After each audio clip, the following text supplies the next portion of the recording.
રાજ્ય સરકારે ભૂપેન્દ્રભાઈ અને અમારા વિભાગે અમે બંને મંત્રીશ્રીઓ રમેશભાઈ કટારા અને હું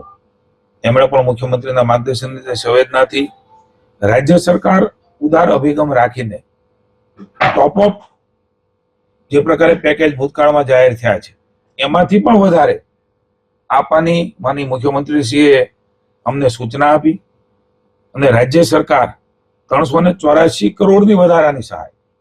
563 ઉપરાંત રાજ્ય સરકાર એ પોતે આ સહાય કરી રહી છે એટલે કુલ મળીને 947 કરોડનું કૃષિ રાહત પેકેજ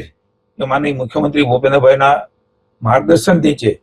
આ 5 જિલ્લા અને 18 તાલુકાઓ માટે ખાસ કરીને વાવતરા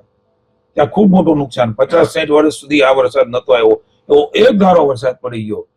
એ માનનીય મુખ્યમંત્રીએ મુલાકાત લીધી, માનનીય શંકરભાઈ લીધી ને આપને પણ આ ધ્યાનમાં છે. એટલે 947 કરોડ રૂપિયાનું પેકેજ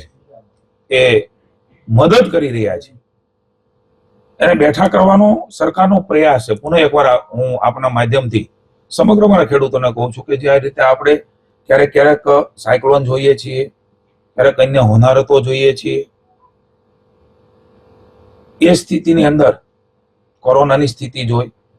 સમગ્ર વિશ્વની સહાય થઈ જાય છે કારણ કે કુદરતની થપાટે મોટી હોય છે અને કોઈ પહોંચી વળે નહીં. પણ રાજ્ય સરકારે એમને બેઠા કરવાના ભાગરૂપે એને મદદ કરવાના ભાગરૂપે આ પેકેજ જાહેર કરેલ